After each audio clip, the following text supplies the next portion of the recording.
Welcome back, folks. Another episode of Pardon the Brickruption. This is Mel. That's Corey. Welcome back, bro. Yeah, man. Nice little break, nice little family time. That's always good. I saw this musical on Broadway that had Samuel L. Jackson, John David Washington, Danielle Brooks. Man, that was a real Black production. I'll say that, and Okay. I enjoyed it. Seeing Samuel in real life, man, just doing this thing. I'm just like, man, look at he's like a foot away from me, and he's just looking.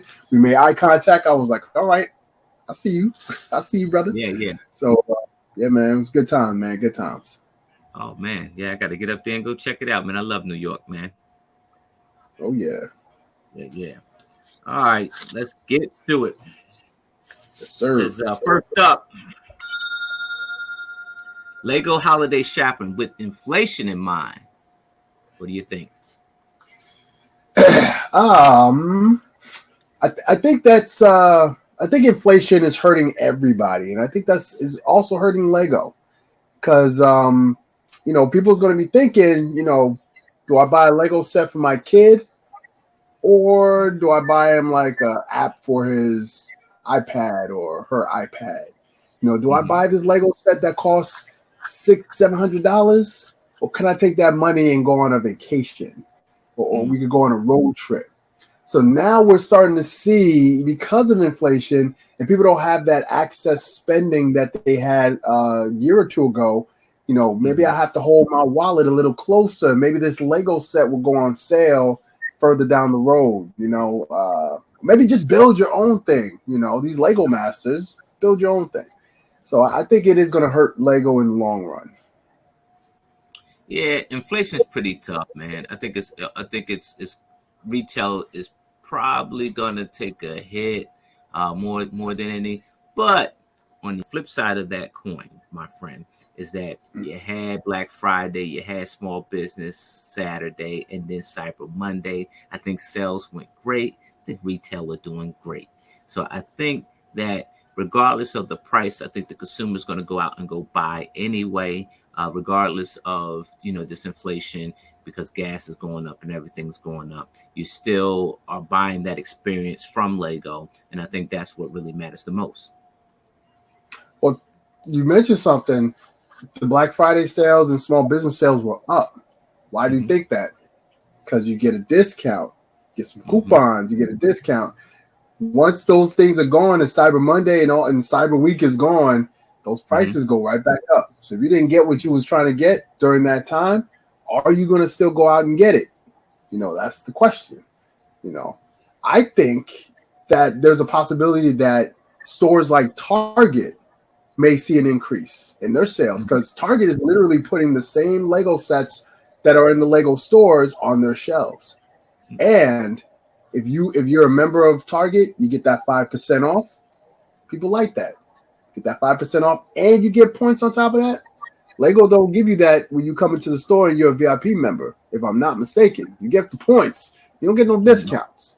You get a discount if you go to Target. So I think Target sales might jump up. I think Lego is going to just stay where it is, I think Lego will be fine either way, because here's the beauty of that, is that even though that Lego have their own stores, their product are in other stores. So even though they're not getting that direct money from the consumer in the Target, the Kohl's, and wherever else you could buy Lego, like Barnes and Nobles, Books A Million, they still are able to make a profit from the wholesalers who then retail it. So they still get a piece of that. So I think that business will be booming, because you're right. The consumer probably will go to Target because you're more likely to get more discounts and more rebates shopping at Target. Once you hit a certain ceiling, you get those rebates back. So I think that Lego will be okay. I think folks will still go inside that store and buy, because everybody needs a turbo, man, and it's jingle all the way, Frank. Absolutely right. You're absolutely right. I mean, yeah, it might not even hurt them in the long run. But again, people are starting to reconsider, what they spending their money on, and in some cases, child's happiness is to get them Lego sets, and other times, Mega Blocks are starting to look real good for them. I'm not condoning it, but I'm saying certain communities they got to watch those pockets. Oh yeah, I agree. I agree. Much agreed. All right, next up, new line of Lego sets. The hero ones are ones I'm talking about. So you got the Quinjet, you got the Miles Morales versus Morbius, you got the mechs. The mechs are back. You got Rocket, you got another Thanos, you got the Ghost Rider and Iron Man, and don't forget the Hulkbuster. You got a new Hulkbuster that is on the minifigure scale. I would say this: when I saw the announcement, I saw the sets, I was a little bit disappointed. And the reason why I was a little bit disappointed is that when they first came out with those Marvel mechs, we saw Thanos and we saw Iron Man. Okay. They came out with the second wave. We got all new characters. I loved it. Came out with the third wave. We saw Iron Man again. Now this is the fourth wave. We see Iron Man again. And we see another Thanos and a Rocket Raccoon. Where are the female superheroes in Marvel? Where are the heroes of color in the Marvel universe? Now, this is why I'm a little upset with this. I made a Captain America Sam Wilson. So like a couple years back, they did a Disney Plus series, and Sam Wilson, who's a black man, became the new Captain America. Great series. And I said, I'm gonna build the mech. I'm gonna put it in Lego Ideas, all that stuff. Right. Lego Ideas hit me up immediately once I put everything out. And they got to go to the reviews. They hit me up. They said, "Hey, thank you for your submission, but this particular line is copyrighted with Marvel, and we already have a slate of these figs that will be coming out." So in my mind, I'm like, "Oh, okay. So that means this must be down the pike. This must be like the next one out or whatever. Capitalize on the success of the show." Nothing. So now I'm like, man, do we need to see another Iron Man? Do we need another Thanos? This is like the fourth or fifth Iron Man. This is the third Thanos fig. It's like, I mean, there's so many other, characters that we could bring to this mech form. Why are we sticking with the same old same? So that's my whole thing with those mechs. Well, I'm gonna rip your card there for a minute. I think it was like maybe the third wave. They had Miles Morales mech, man. Okay. You need to go and buy that. You need to go and buy that. So you do have what you asked for. You do have. I got it, friend. I do. It probably, if the world was perfect, they all would be for me. They all would be, but it's not. So I take it. Yeah. So they did look us out. You got Miles Morales. But yeah, I'm with you. But you can't have any mechs without an Iron Man, right? Because he's the king of the mechs, right? He is king of the mechs. I'll let that one slide. When I get my hands on these, man, I definitely am going to pay attention, and hope to do possible review on it. Right. If I get my hands on it. But yeah, you got the Rocket Raccoon, which that's gonna be awesome, because that's something new and different. You got the Ghost Rider, which is kind of iffy. But my thing is this with the mechs, and we spent our whole entire segment here talking about the mechs. But with the mechs, I think that you kind of ease up on this, especially if you're saying it's the fourth wave, because they're starting to look like the Beetlejuice effect just a bit, where you got a big body and a little head. And so, when they came out with the full mechs with the full bodies, like the Spider-Man, the Iron Man, that was aesthetically pleasing. Where this one here, I get it's a mech, it's a minifig that's in a mech, right? But the head just, you kind of lose it a little bit. The Quinjet, you get another Quinjet. This is black. This one looks good. It looks really good. Yeah. And I would say this, the Hulkbuster. This is the aside from the two big Hulkbusters, the one from Age of Ultron and the one that just came out. Yeah. Forget about them. Yeah, this is the fourth Mm-hmm. version. Well, technically the fifth version because he had the Mm-hmm. what if Buster in there too. Right. I Right. just looking at it, I'm excited for this because Yeah. I love the Hulkbusters. I love them all. I think this might be the best designed one, just based on how it looks. Mm-hmm. So I agree I, with you that too. This one looks more like in-game Hulkbuster, where like the shoulder yes, and the head are proportionally right. It looks mm, like they're using new pieces. It looks like you get new maybe sticker prints, maybe. And so mhm. I'm excited about that. I'm excited that this Hulkbuster isn't predominantly red or predominantly gold. You get a mix of both in there. So I'm Mhm. definitely feeling this match out. You get a Miles Morales vehicle. Now that vehicle's pretty street ride. I'm digging the street ride, man. I'm digging the street ride. Mhm. I'm not really sold on a high school kid driving a car yet, but but I can make an exception because it's a the design of this car is a nice street ride. It's going to look good in your Lego city. Oh yeah. My only thing is, why Morbius as the person that the villain that's in there? I From mean, we what don't I know was a lot. told, Yeah. from what I was told, it was that Lego already has the rights to the comic book version of Marvel, right? So you have comic book versions where it is, Miles Morales takes on Morbius and stuff like that. So it's Okay. nothing for them to do a mix up of these comic book characters and not the MCU, the comic book characters, and do a Right. mashup with them to produce more sets. So this set really ain't got nothing to do with what we've seen on screen. Okay. That makes sense. That makes sense. Yeah. Yeah, Mixing it up. someone had to break that down to me because I was still in the same like why is there a movie coming out with him and just I was thinking that I'm just like, because like the last, like even with the last Spider-Man mech, like mm-hmm, duel, it's him and Doc Ock. Like mm-hmm. that, I get that because I've seen it. I don't remember ever seeing Morales and Morbius, but I'm old. Yeah. Oh yeah. All right, Lego Masters, what are they doing? 1 week, Mm. 2 episodes. This week, no episodes. Are you tired of the inconsistency?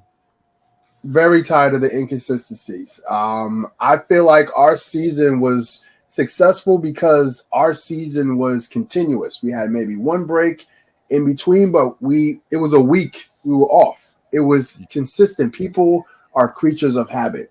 The consumer are creatures of habit. You give them something once, if they like it, they will come Mm-hmm. back again at that time. If you do it again at that time, they will then begin a habit. They will set up a schedule to make sure that I don't care what the world is going on at this time on a Tuesday at 9 o'clock. I'm tuning into my Lego Masters. You've already set me up, but then you take a break. All right, well, where's the Lego Masters? Okay, it's coming back next week. You come back next week. All right, cool. We back in business. You take another break, and then sometimes you get 2 weeks a break. Then you getting out of that habit. Then you're like, all right, well, I'm not going to make it a priority anymore Mm-hmm. because the network didn't make it a priority to keep putting this product that I love out. So, and it shows in the ratings. It shows in the Mm-hmm. ratings because Yeah. again, people are creatures of habit, and I think it's a very, very slippery slope that Fox is playing.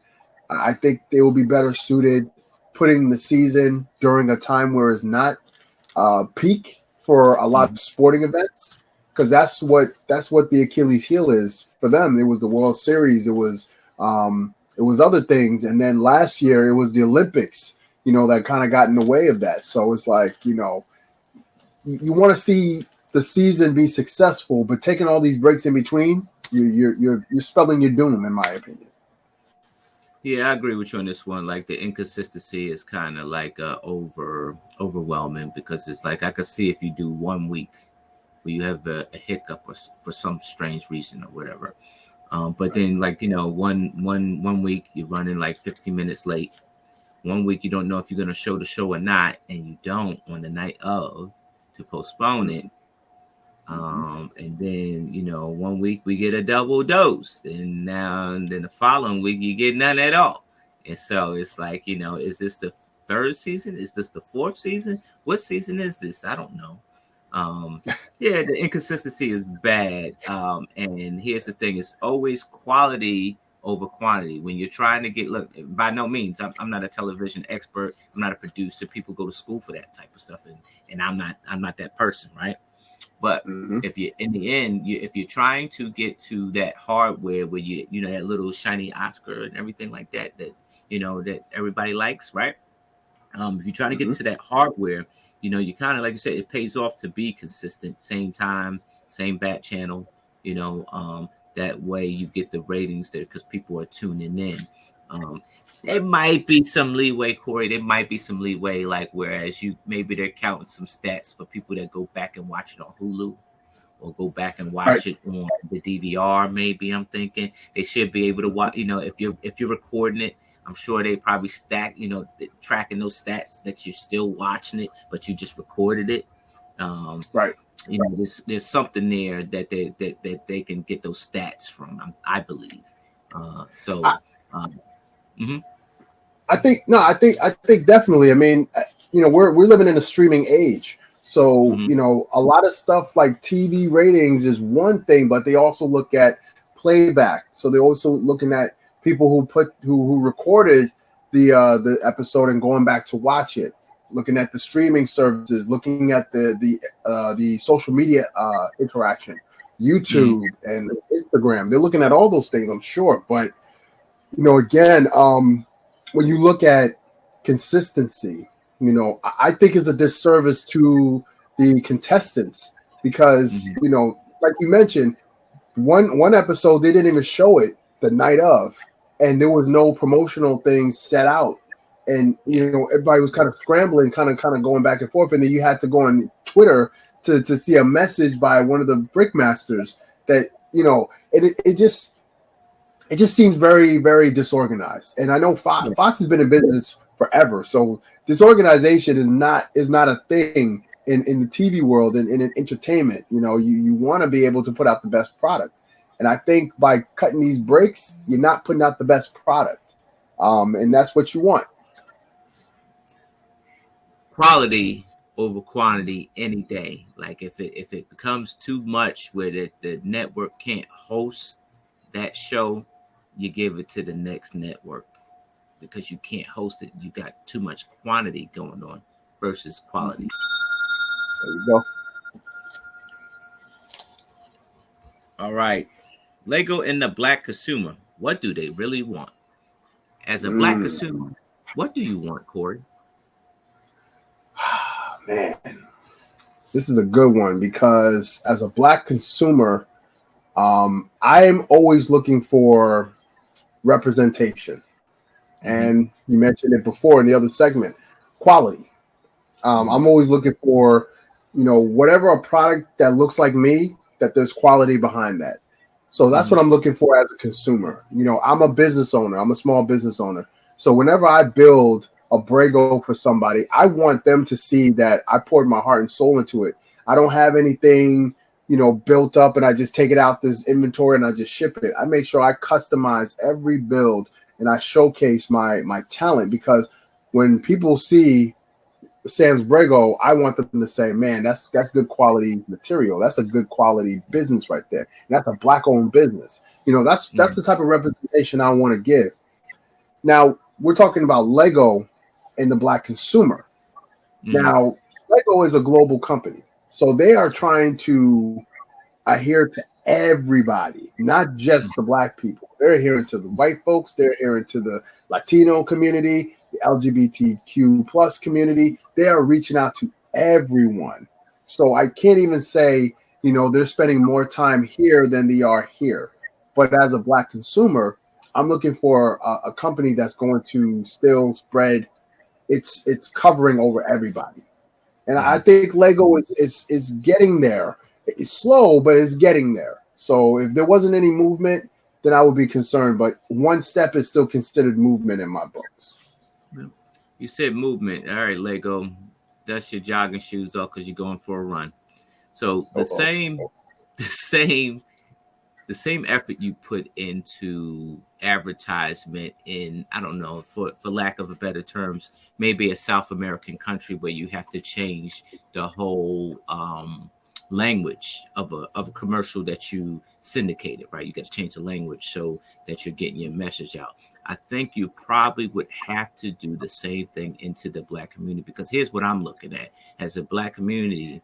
I am looking for something I can relate to. I want to be able to, look at a commercial about Lego, and you're speaking my language, not what you think my language is, but you're speaking my language. That person in that commercial looks like me, right?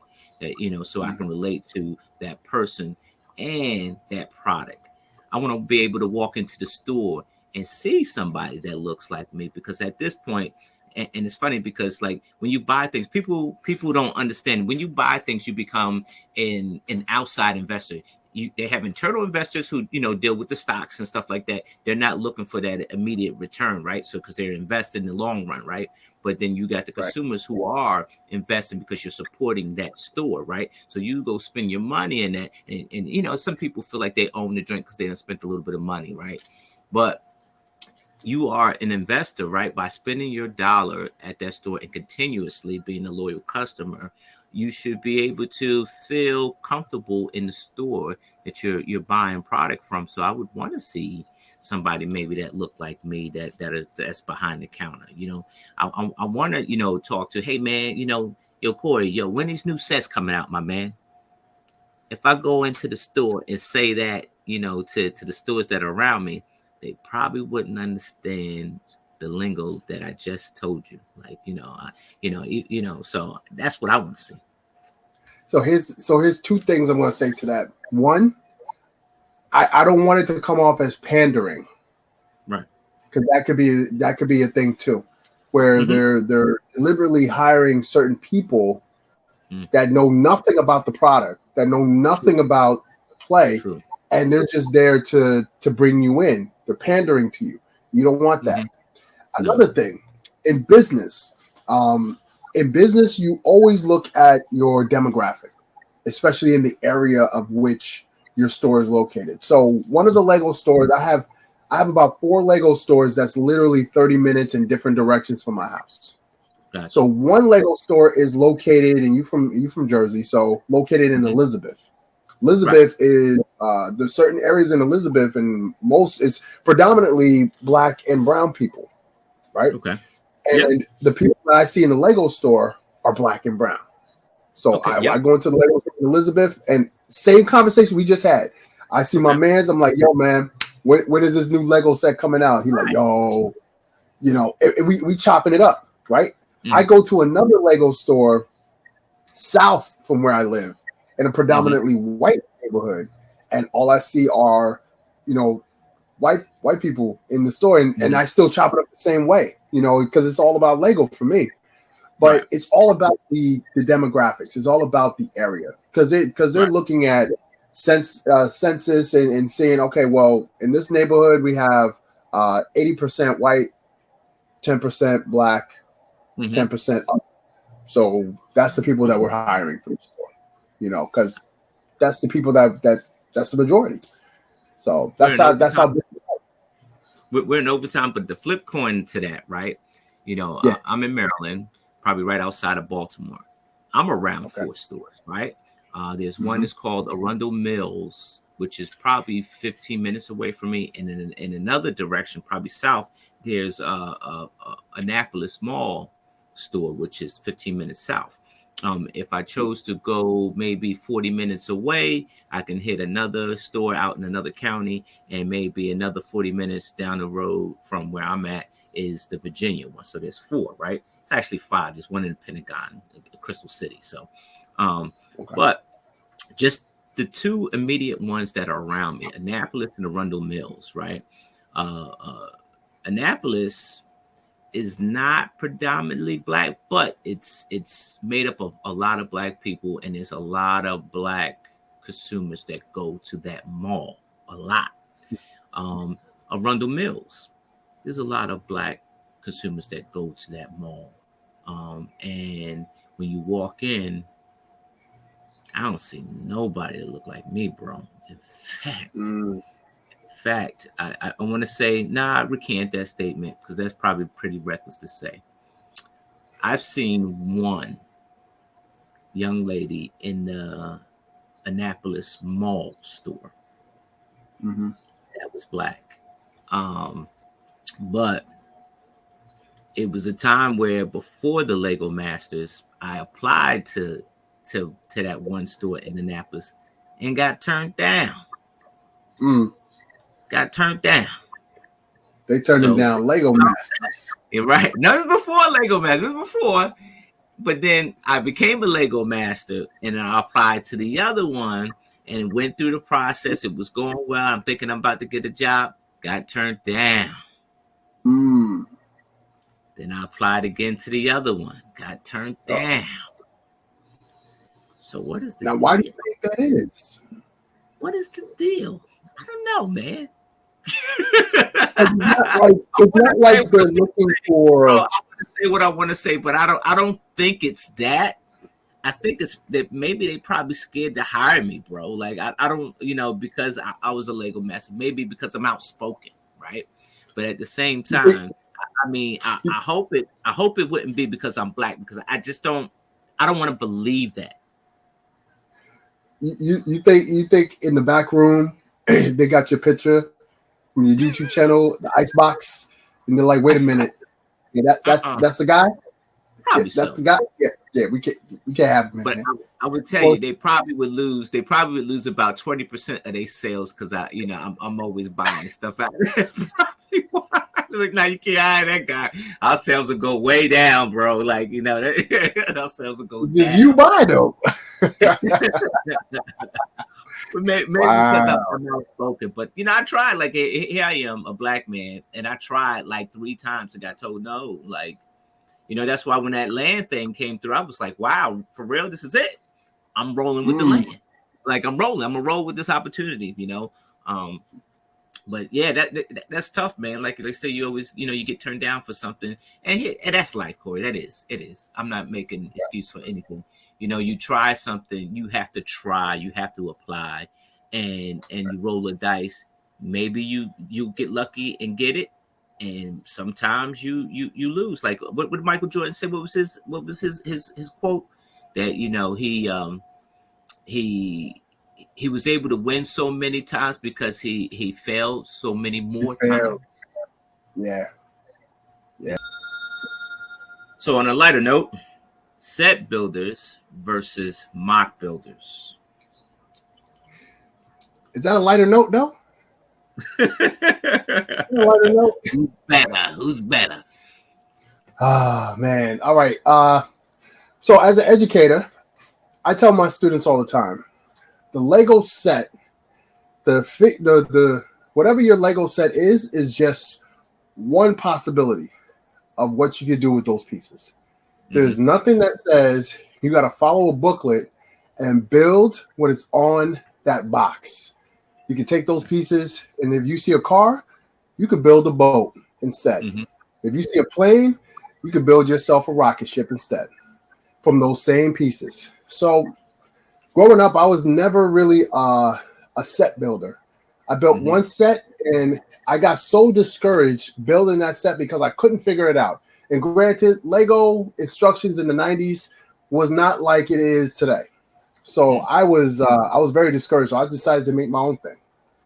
And since then, I've only built my own thing. Like there's a few, I can look around my room and I could point out maybe 5 or 6 things that I built from a set.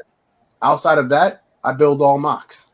And I don't think there's anything different between a set builder and a mock builder, because some set builders, some people, they prefer doing the sets because it helps them.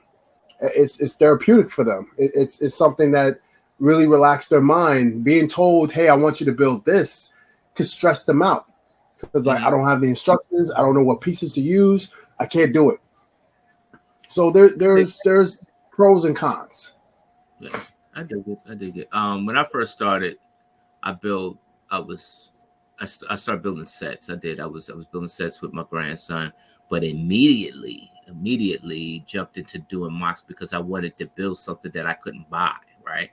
And that was probably the artist in me, the college kid that went to school just for art and stuff like that. So I like creating things without the instruction. To me, that it just seems a little bit more easier, right?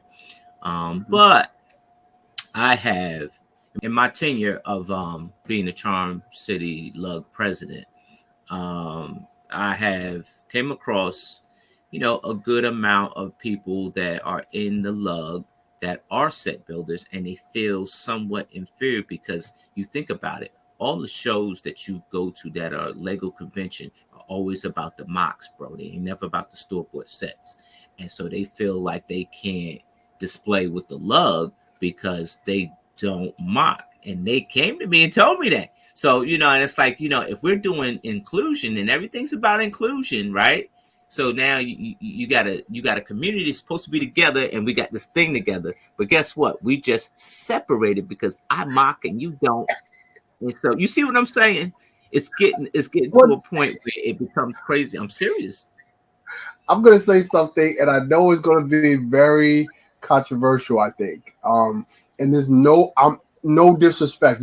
People who know me, they know I'm not a disrespectful person. I love everybody equally, but conventions, yes, they're about the mocks.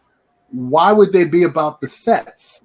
Because a set, unless you're taking a Lego set, and maybe you see a 3-in-1 set. Maybe you took the 3-in-1 set, brought 3 of those sets, and made one massive set. Then I could see that. But why are we displaying what Lego has already displayed? Like, the reason why we bought the set is because we saw an advertisement for it, or we saw it in the Lego store. The set, the mock is on the set. that is the display. Like, what you're building, you're literally just building the mock. That's the whole thing with the sets. The set is someone's design at Lego, either a team or an individual who made a mock, and their mock is what we've already built. So why are we displaying someone else's design? That's my, and I've heard that argument before, and I'm like, I don't want to be disrespectful, but you building a set and you displaying it is not your display. You're displaying the designer's set. That's what you're doing.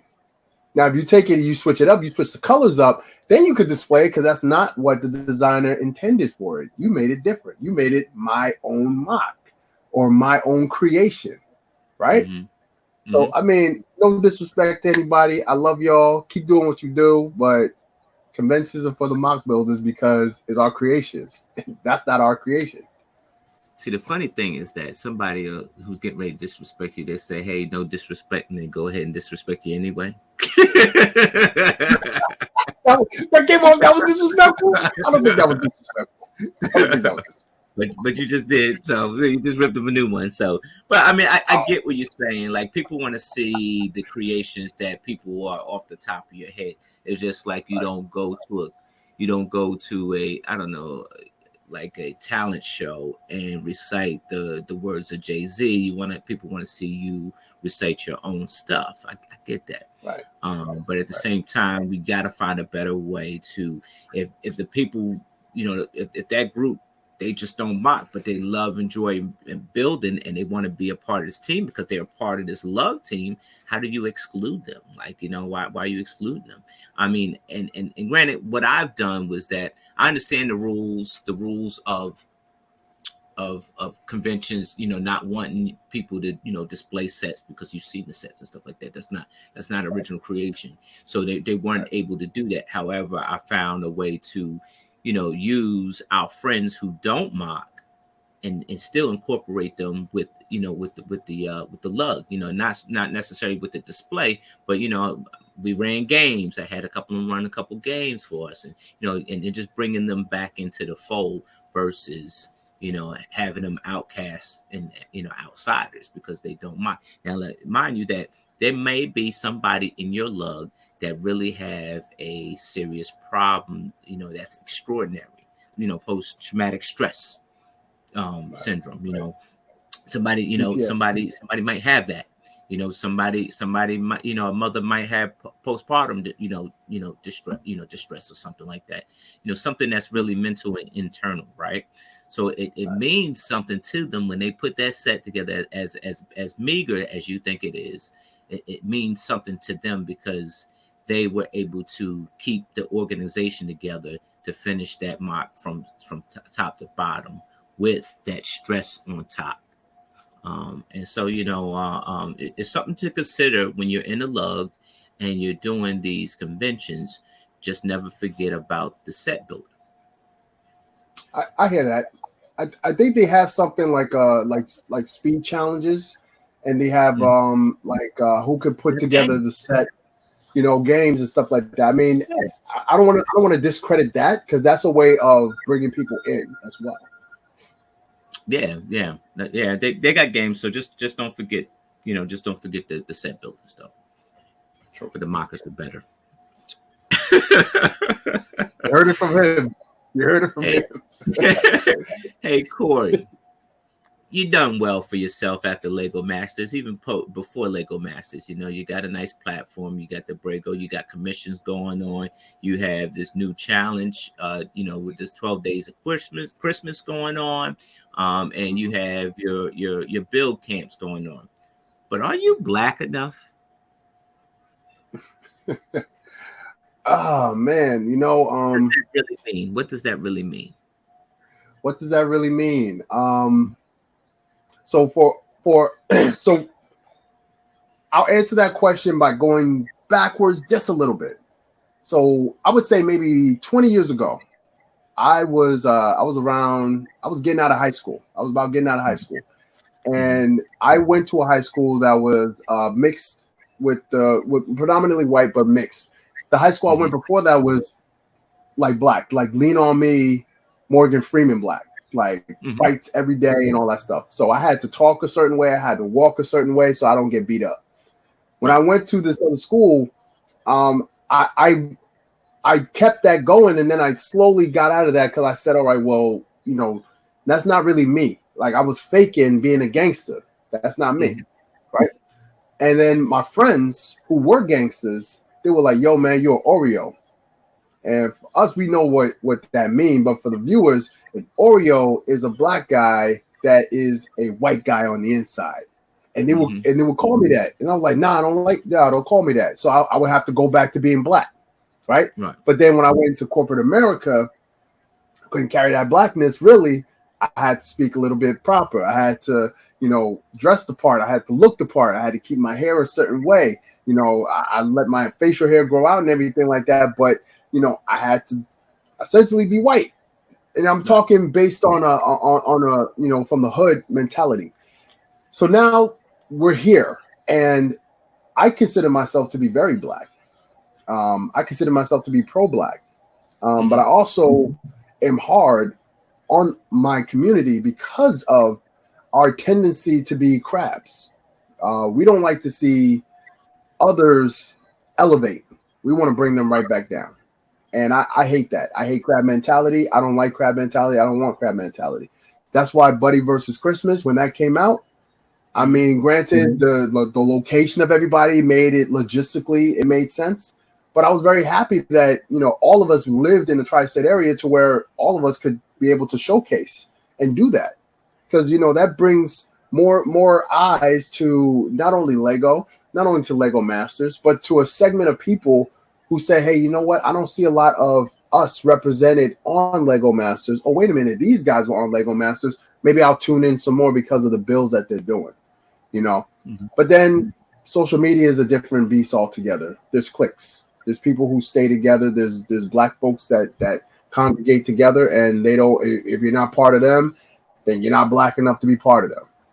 There's people like that. Same thing, with the white builders. It's like that. And I hate saying black and white and this and that, but I mean, this is the reality that we're living in right now. So, am I black enough? Yes, but maybe to others, I'm not. All right, Oreo. I'm a joke about that because I know it was a bad joke. I'm a joke about that because I too the same way. In Jersey, you have it's a big melting pot, right? That kind of trickled down from New York anyway. So I started out as before I got any older. My folks took me out of urban Jersey City and put me down in the suburbs in South Jersey. You get the predominantly white school with all the Italians and all that stuff, right? So I'm, and Yep. so so I'm down there on the Jersey Shore, get my education on, and I speak proper, right? Something happens, and I'm trying to, compete on the track and field or whatever. So I end up transferring to a predominantly black school that was, destined to win the state champs, right? And so I went there, and it was like a dream team, and we end up, kicking a lot of Jamaicans' butts at the pin relays, and they were a little bit upset, but we won. But it was big time, and so so I too was an Oreo where like you look black, but your speech is just a little bit different, just a little bit, right? And there's nothing wrong with that at all. Like my grandson is the same way, right? And you're more inclined. I'm gonna tell you, I'm more inclined. And it's funny because I even share a story with you. I work part time on the eastern shore of Maryland, which is mostly predominantly white, like and because it's like the farmlands and stuff like that. And and there was a small town that I worked in, and it was like mostly predominantly white and was ran by white people, like the old school white people, right? And it was a fire department where they didn't accept too many outsiders, but they accepted me. They didn't mind if I came in there and made a cup of coffee and sat down and watched their TV because I spoke their language. If you look on my Versus show, my friends, one of my closest friends are 3 white guys, right? But you couldn't tell them, you couldn't, I mean, they wouldn't tell you that I look any different than them. They see me as them, right? And I don't want to say that to shun one community from the other because I'm not doing that. But those 3 white guys came forth and made friends with me, right? Whereas with like the black community, I see them, coming and going, but they haven't, I don't see them in my chat for them to even reach out. I don't see them, jumping in my DMs. Hey, bro, that was an awesome, episode of Versus, or what you and Corey, laid down on the brick interruption was fire. I don't get that, and maybe because maybe the black man and black woman are more introvert than the regular introvert, where they just stay, like you said, they stay in their lane and they don't venture out to make new friends because some experiences or something like that. I don't know, but would I like to sit down and chat it up with them? Yeah, because I love people. I love all people, and but I don't see them being approachable when it comes to me. I just don't see them, but I am approachable. And I tell you how approachable that is that one day we were all at a Lego convention, and it was a white woman and a white man, and they had 2 black children, black. So 2 things happened there. Either they just probably had somebody black in their family, or these kids were adopted. My money was that these kids were adopted. And she whispered something to that little child, and the child came to me, and he said, I look at you as a role model because you're doing something that I want to do, and you look like me. Yeah.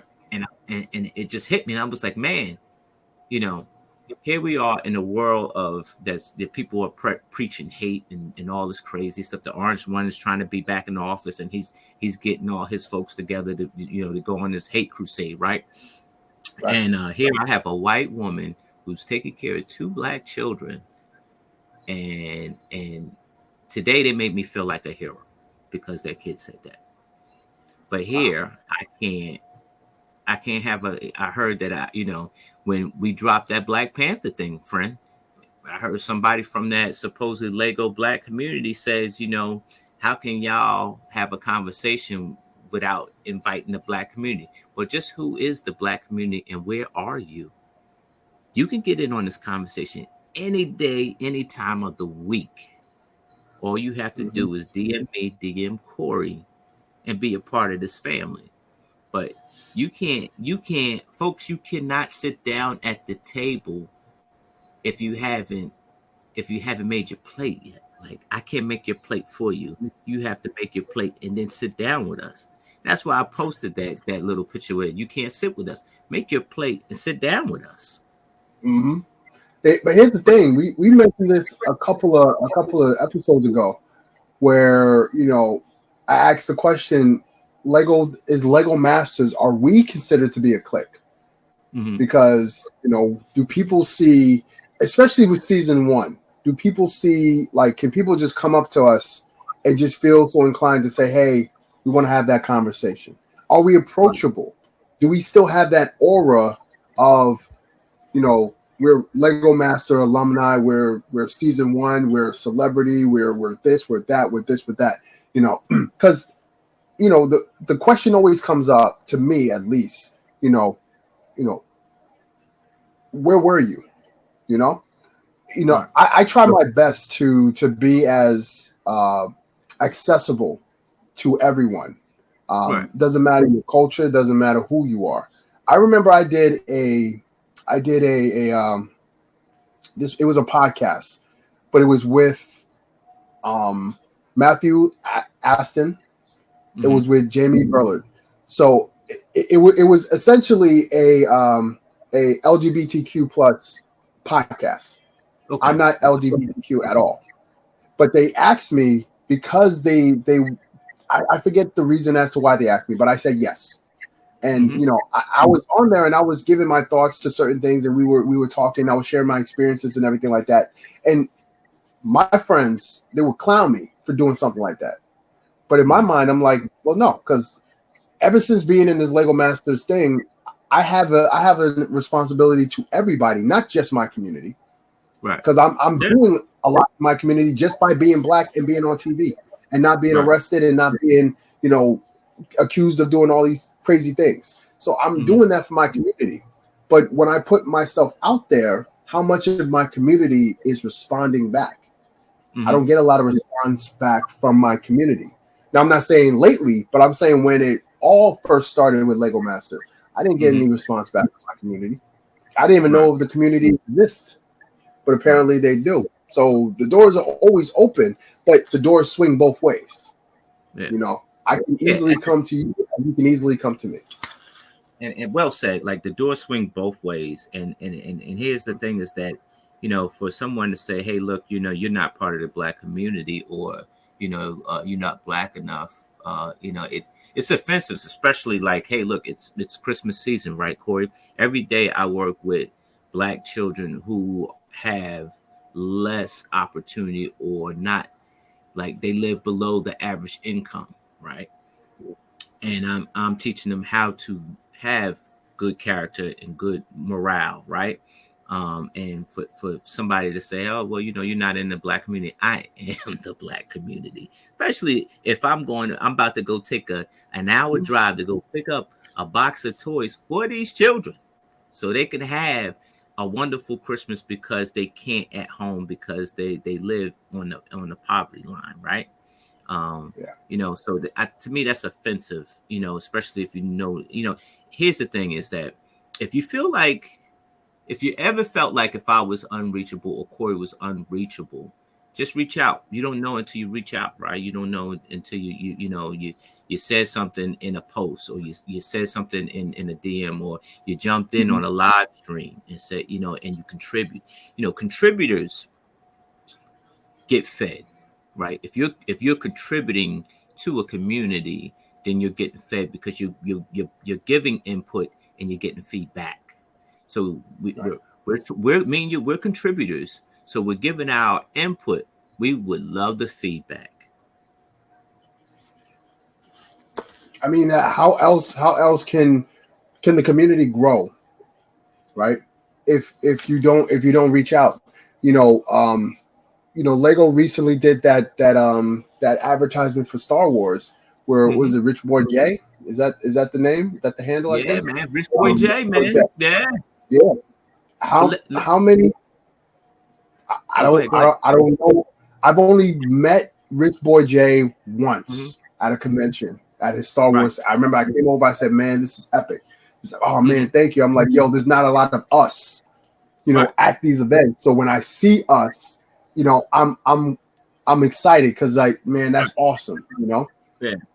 How much of the community did that? Let me tell you. That is Rich Boy J.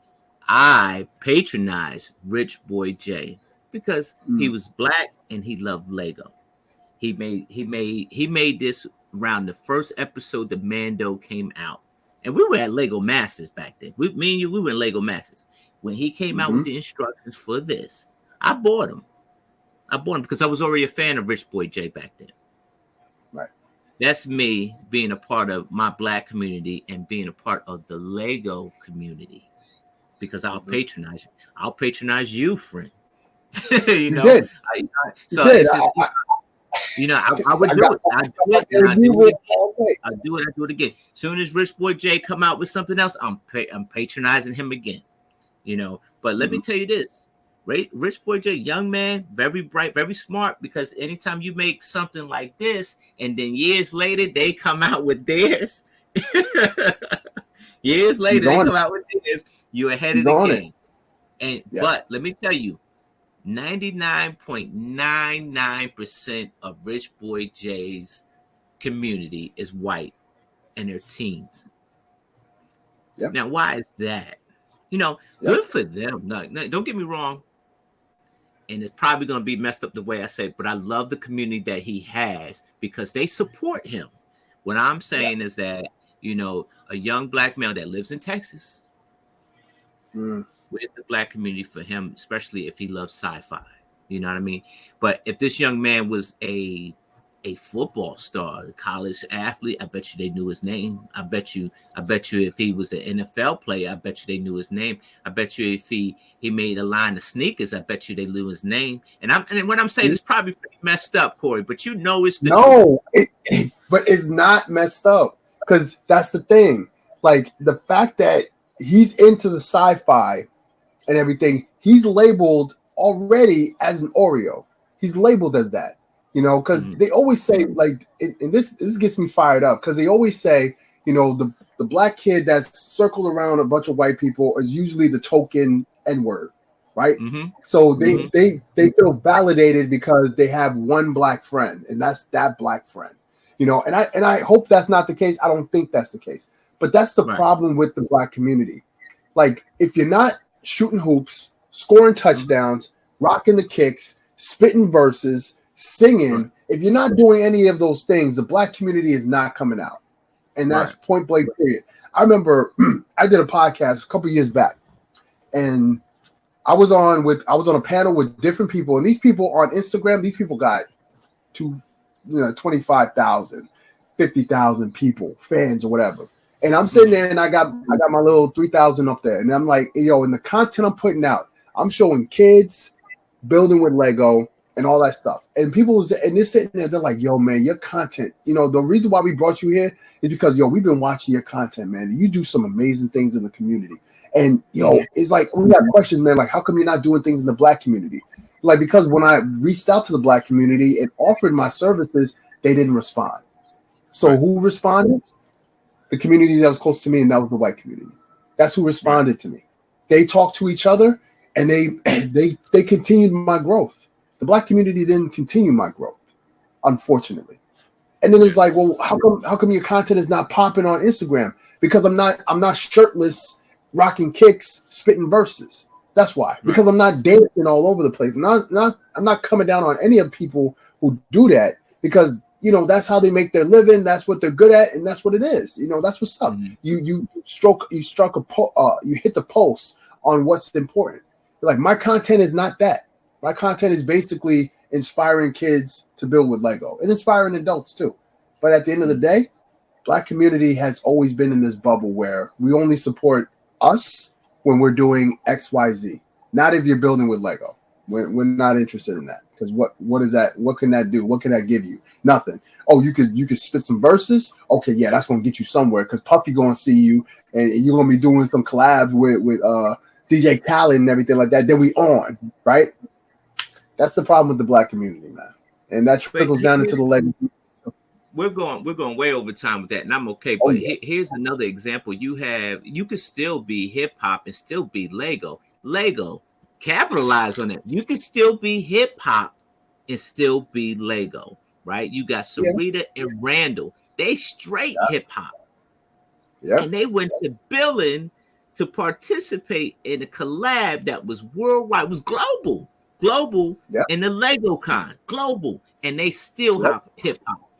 They did the Lego Adidas, those life-size Lego Adidas. Hip hop complex, yeah. Right. Yeah. So how do you take a kid and here it is? How we challenge Lego to do better. We need to challenge the Lego Black community to do better. Here's how you make your mark. And I'm not an expert, but here's how you make your mark, Black Lego community. Go get the youth and teach them about these bricks. It's more than just your hobby. It is. It's more than just your hobby because now you're sculpting the future. You're no longer able to sit in that seat and put those bricks together. Your son got you. Your grandson got you. His son got you. It's the legacy that you leave behind. Yeah. Because your son, your grandson is looking at this fool that's on TV and with the gold teeth in his mouth and saying all kinds of crazy stuff, or the quarterback who's in controversy and then been suspended 8 games because of his behavior, or the one dude that got killed people in the DUI and they're giving this dude a second shot. So they're saying, well, I can do bad and I can still be. I want to be that. Mm-hmm. I want to be that. So because that's where the money is. Yeah, make the change, Black Lego community, and put some of these bricks in these kids' hands and teach them how to build. Teach them how to be an engineer. Teach them how to be a problem solver. Teach them how to be a community leader. Yeah. I mean, the opportunity is there, Yeah, you got Sorry for the preach, man, but we got to do brick it or break it. Are you ready? Go. Yes, sir. All right. 2 minutes on the clock. Yep. New line of friends set. You bricking or breaking? Oh, I'm bricking it. It's time for a change. It's time for a change. It's time for some new stuff. So I'm all for it. I'm liking what I see so far. It looks like they're reemerging as the new main city line. You got a lot of friends modulars that are happening. So I'm down with it. Mm-hmm. All right. Lego Master Champion. Who you got? Ooh, okay. Man, I'm leaning towards Steven and Steven. I think they got good momentum. However, I think Nick and Stacy is going to pull a hat trick. I'm using a hockey term now. They're going to pull a hat trick, and they're going to be the winners. Yeah, I'm definitely going Canadian. Nick and Stacy all day. I said it from episode 1. Nick and Stacy all day. All right. There you go. 4 teams into the finale. You're bricking or breaking it? I got break left. With 2 episodes left, you bricking or breaking? I'm breaking it. I think the next episode is a derby card thing. I think one team is gonna go home, and it's gonna be the classic three-way. I think that's what's gonna happen. I'm bricking it, friend. They're trying to do something different. You take 4 teams to the final, and you get a different outlook. All right, another Hulkbuster. Are you bricking or breaking it? Oh man, as much as I want to break it, I can't say no to no Hulkbuster. I love Hulkbuster, so I'm breaking it too. I'm breaking it all the way. Prices sky high, rocket in Lego retail. You breaking it, or you bricking it, or you breaking it? I'm gonna be bricking it. That price ain't coming down no time soon. That's just where we are right now. No, you're totally breaking it. Bricklink versus Lego shipping wars. Who's better? I'm gonna brick it for Bricklink. I think Bricklink is better than Lego. Lego take too long. I don't got time to wait. I got to get my stuff now. All right. We went over this time. Promise you next time we'll do better. Black Lego community, do better. Lego, you do better. In the community, you do better. And that includes us. That includes us. So I don't want to. I don't. That includes us. We got to do better too. Yeah, we'll do better. Yeah. But yeah, man. Thanks for having me on. It's always fun. You know. Next time we'll keep it down. This is your show, bro. This is your show, bro. We have you on. You know, because you might be like, this is Corey out of control. I gotta get somebody to replace. What show he was on? I gotta replace. You might be said I gotta replace him. He doing too much. I gotta replace him. All right, folks. We'll do better next time. We'll see you next time. Next time.